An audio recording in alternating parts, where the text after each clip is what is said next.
Buenas tardes, vamos a exponer el contenido del capítulo número 7, unidad 4, estadística inferencial, y vamos a platicar un poquito de estimaciones y tamaño de la muestra.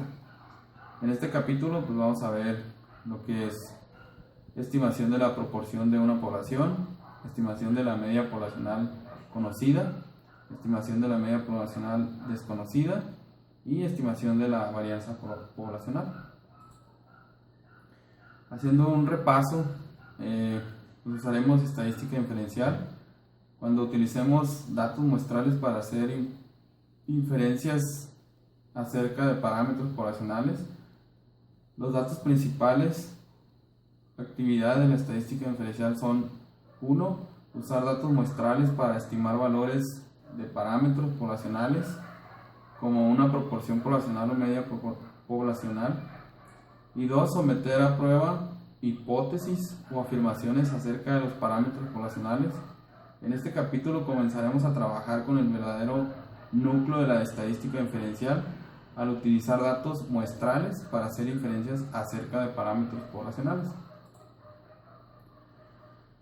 El inciso 7.2, que es estimación de la proporción de una población, prácticamente pues son los métodos para utilizar proporciones muestrales con la finalidad de estimar una proporción de una población.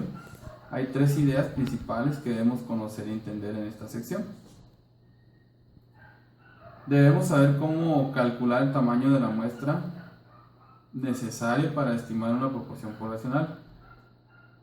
Una estimación puntual, si queremos estimar una proporción poblacional con un solo valor, la mejor estimación es la proporción muestral, como consiste en un solo valor de la denominada estimación puntual. Un ejemplo es, por ejemplo, proporción de adultos que creen en el calentamiento global.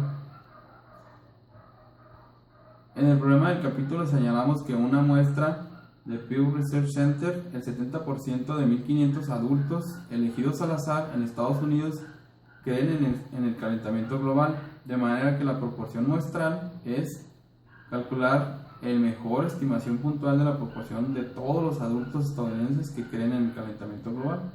La solución, puesto que la proporción muestral es la mejor estimación puntual de la proporción poblacional, concluimos que la mejor estimación puntual es del 70%.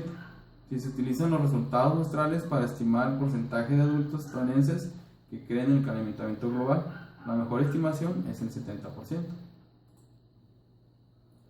¿Por qué necesitamos intervalos de confianza? En el ejemplo anterior vimos que el punto 70 era la mejor estimación puntual de la proporción poblacional, pero no tenemos ningún indicador de qué tan buena es la mejor estimación. Como una estimación puntual tiene la grave falla de no relevar información sobre qué tan bueno es, los especialistas en estadística han desarrollado otro tipo de estimación llamada intervalo de confianza o estimación del intervalo, que consiste en un rango o un intervalo de valores en vez de un solo valor. Un intervalo de confianza es un rango de valores que se usa para estimar el valor real de un parámetro poblacional. Tenemos la interpretación del intervalo de confianza, así como la fórmula. Tenemos un ejemplo que nos habla de una fábrica que tiene componentes electrónicos, donde necesitan saber la cantidad de efectos, y encontrándonos que el 73.72 es el nivel de confianza. Tenemos un ejemplo más usando la estimación de proporción de la población, así como la solución, detallado, cómo lo usamos, cómo lo hicimos.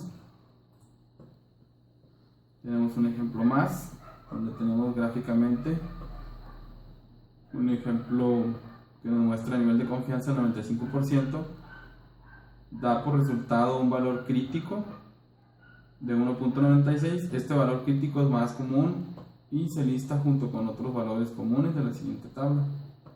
Aquí tenemos cómo sacamos el resultado, así como la fórmula que utilizamos para hacer esta gráfica. Seguimos con la estimación de la media poblacional o conocida. El objetivo de este inciso es construir intervalos de confianza que se utilicen para estimar una media poblacional cuya desviación típica es conocida. Para ello se recurre a una muestra de tamaño n, para lo que se obtiene su medida x. La medida muestral es la mejor estimación puntual de la medida poblacional. Aquí describimos brevemente qué es lo que tenemos que hacer con el requisito del tamaño de la muestra, así como el nivel de confianza que tenemos que obtener, que es el 95%. Uno de los requisitos pues es la muestra es aleatoria y simple, el valor de la desviación estándar poblacional es desconocido. Cualquiera o ambas de estas condiciones se satisface, la población se distribuye normalmente, o n. Damos un ejemplo usando la estimación de media poblacional o conocida. Un ejemplo más, donde nos da 95%.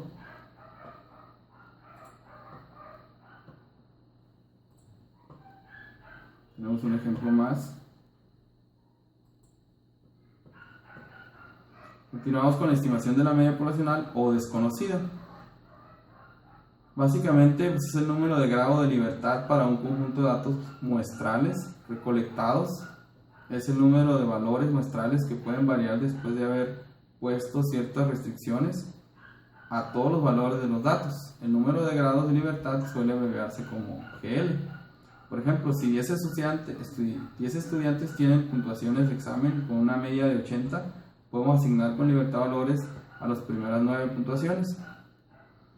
Pero la décima puntuación se calcula la suma de los 10 puntuaciones debe ser 800, así por la décima puntuación debe ser 800 menos la suma de las primeras 9 puntuaciones, puesto que esas primeras 9 puntuaciones pueden seleccionarse con libertad para adoptar cualquier valor.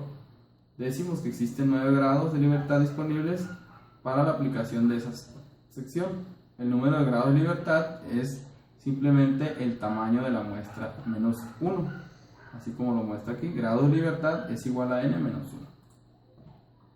Tenemos un ejemplo muy gráfico donde se calcula el valor crítico usando obviamente la estimación de media poblacional desconocida. Tenemos brevemente una explicación, el objetivo y la notación, así como los requisitos y el intervalo de confianza.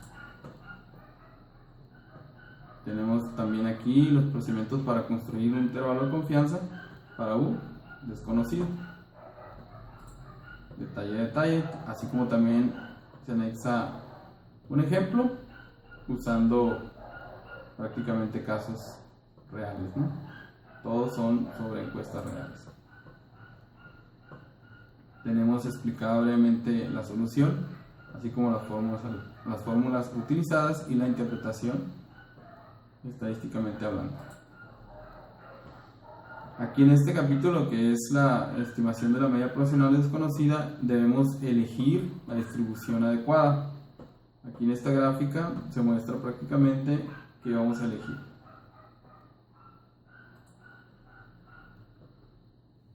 Así como utilizamos esta tabla, los cuidados que debemos de tener, si va a ser mayor de 30 o menor de 30 el tamaño de la muestra. En el siguiente ejemplo se enfoca en la elección del método que acabamos de ver.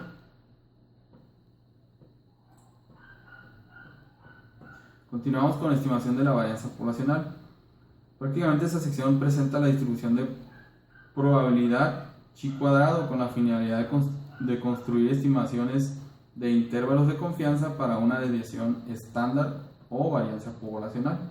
También se presenta un método para determinar el tamaño de la muestra requerido para estimar una desviación estándar o una varianza poblacional. Tenemos lo que es la distribución de chi cuadrada, así como la fórmula. Y donde n número de valores muestrales, s cuadrada varianza de la muestral y o cuadrada varianza poblacional. La distribución chi cuadrada se determina por el número de grados de libertad y los grados de libertad es igual a n menos 1. Estimación de la varianza poblacional. vemos que son las propiedades de la distribución de chi cuadrada. La distribución de chi cuadrada no es simétrica, a diferencia de la distribución es normal y del student. Conforme aumenta el número de grados de libertad, la distribución se vuelve más simétrica, como ilustra la figura que estamos viendo aquí abajo. Los valores de chi cuadrada pueden ser 0 o positivos, pero no deben de ser negativos. La distribución de chi cuadrada es diferente para cada número de grados de libertad, y el número de grados de libertad está dado por GL, que es igual a n-1. Conforme aumenta el número de grados de libertad, la distribución chi cuadrada se aproxima a una distribución normal. Aquí tenemos un ejemplo y nos explica de dónde sale cada uno de los resultados. Bueno, es todo para este capítulo. Espero les haya gustado y les sirva de herramienta. Muchas gracias.